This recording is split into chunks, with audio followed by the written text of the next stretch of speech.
ओम श्री गुरुदेव दत्त. श्री स्वामी समर्थ. नमस्कार मित्रांनो, आपण बघत आहोत श्री गुरुचरित्र अध्याय 3.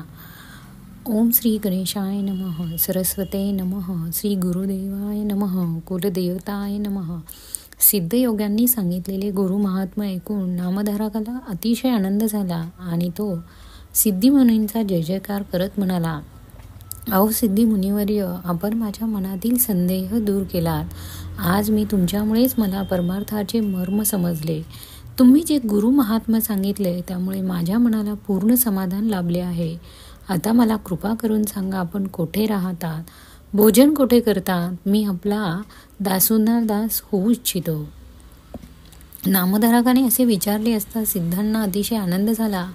त्यांनी नामधारकाला प्रेमाने आलिंगन दिले. ते म्हणाले, ज्या ज्या ठिकाणी श्री गुरु राहत होते तेथे तेथे मी राहते. गुरुस्मरण हे माझे भोजन, गुरुचरित्र अमृताचेच मी सदैव सेवन करतो. असे सांगून त्यांनी नामधारकाला श्री गुरुचरित्र ग्रंथ दाखवला. ते म्हणाले, या श्री गुरुचरित्राचे नित्य श्रवण पठण केले असतात भक्ती आणि मुक्ती, सुखभोग आणि मोक्ष यांची प्राप्ती होते. मनातील सर्व इच्छा देखील पूर्ण होतात.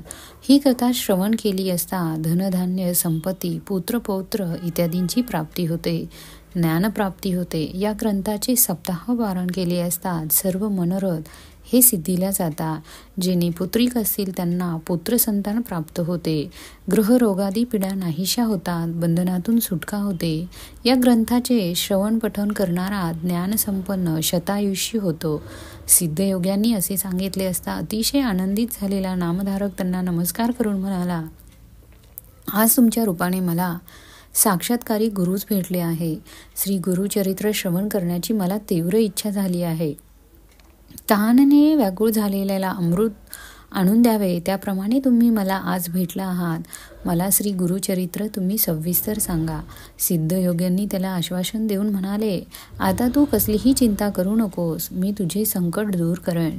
ज्या ठिकाणी गुरुभक्ती नाही ते श्री गुरुला बोल लावतात. श्री गुरु काय देणार असा विचार करतात. त्यामुळे त्यांना अनेक दुःख भोगावी लागतात. म्हणून तू सुद्धा संशयवृत्ती सोडून दे. श्री गुरूंवर दृढ विश्वास ठेव.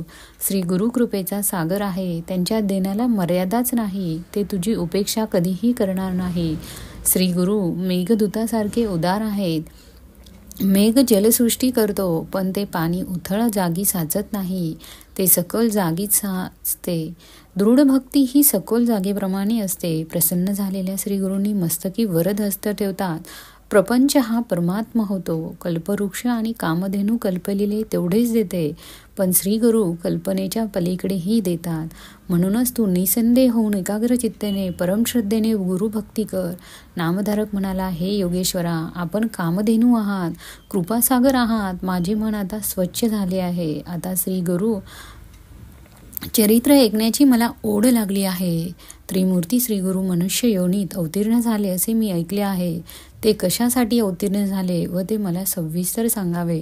नामधारकाचे हे बोलणे ऐकून सिद्धमुनींना अतिशय आनंद झाला. ते म्हणाले, वत्सा, आजपर्यंत तू जी काही गुरुसेवा केलीस ती आज फळास आली. मी पृथ्वीवर सर्वत्र संचार केला, परंतु गुरुचरित्राविषयी कोणीही म्हणाले नाही. आम्हाला गुरुचरित्र सांगा असे कोणीही भेटले नाही. तूच मला भेटलास. तूच खरा भाग्यवान आहेस. ज्याला कल्याणाची इच्छा आहे त्याला श्री चरित्र कथा गोड लागेल. तू श्री गुरूंचा भक्त आहेस म्हणून तुला ही सद्बुद्धी झाली. आता तू काया वाचा मन एकाग्र करून गुरुचरित्र श्रवण कर. यामुळे चारी मन एकाग्र करून गुरुचरित्र श्रवण कर. त्यामुळे तुला चारी पुरुषार्थ प्राप्त होतील. या चरित्र श्रवणाने धनधान्यादी संपत्ती, पुत्र पौत्र, दीर्घायुष्य इत्यादी प्राप्त होते. कलियुगात ब्रह्मा विष्णू महेश मनुष्य रूपाने पृथ्वीवर अवतीर्ण झाले. ते श्री गुरु दत्तात्रेय भूभार हलका करून भक्तांचा उद्धार करण्यासाठी ते सर्वत्र संचार करीत असतात. प्रथम आदिवस्तू एकाच ब्रह्म असून प्रपंचात 3 गुणांना सत्व रज तम अनुसरून 3 मूर्त्या झाल्या. त्यात ब्रह्मा हा रजोगुणी, विष्णू सत्वगुणी व महेश तमोगुणी. त्रिगुणात्मक एकच मूर्ती ती म्हणजे दत्तात्रेय. पहिली सृष्टी निर्माण करतो, दुसरा त्याचे पालन करतो आणि तिसरा त्याचा संहार करतो. हे 3 गुण अभिन्न आहेत. ही सृष्टी चालवणे हे त्या तिघांचे कार्य, या अवतारांचे कार्य व अवतार घेण्याचे कार्य याविषयी पुराणकथा आहे, ती ऐक. अंब ऋषींनी त्यांना अंबरीश असेही म्हणतात. द्वादशीच्या निमित्ताने विष्णूला अवतार घ्यायला लावला आणि ती कथा मी तुला आज सांगतो. अंबरीश ऋषींनी द्वादशी व्रत सुरू केले होते. ते नित्य अतिथी अभंगताची पूजा करून सर्व काळ हरिचिंतन करत असे. त्यावेळी पारणे फेडण्यासाठी कोणी अतिथी आला तर त्याला अगोदर भोजन द्यायचे आणि मग आपण द्वादशीचे भोजन करायचे, अशी शास्त्राज्ञा आहे. अंबरीशींच्या व्रताची कीर्ती सर्वांना माहीत होती. त्यांच्या व्रतभंग करायचा असा हेतू मनात धरून शीघ्रकोपी दुर्वास ऋषी अतिथी म्हणून मुद्दाम अंब ऋषीकडे गेले. त्या दिवशी द्वादशी अगदी घटकाभरच होती. पारणे करायचे तर तेवढ्या वेळातच अन्नग्रहण करायला हवे, पण त्याच वेळी दुर्वास अतिथी म्हणून आले. दुर्वासांना पाहताच अंबरीशींना मोठी भीती वाटली. वेळ तर थोडाच होता, आता आपला व्रतभंग होणाऱ्या विचाराने ते अगदी अस्वस्थ झाले. तशाही परिस्थितीत अंबरीशींनी दुर्वासांचे स्वागत करून त्यांची पूजा केली. भोजनापूर्वी दुर्वास स्नानसंध्यादी करण्यासाठी नदीवर गेले. लवकर परत या असे अंबरीशींनी त्यांना सांगितले. इकडे द्वादशी तिथी संपण्याची वेळ आली. दुर्वासांचा पत्ताच नाही. शेवटी व्रतभंग होऊ नये म्हणून अंबरीशींनी केवळ एक आचमन करून पारणे केले. अतिथीच्या जागेवर भोजनाचे पण वाढून ठेवले. थोड्याच वेळाने दुर्वास आले. त्यांना सगळा प्रकार समजला. अंबरीशींकडे रागाने पाहून म्हणाले, अरे दुरात्म्या, अतिथीने भोजन करण्या अगोदरच तू भोजन केलेस. थांब, मी तुला शाप देतो.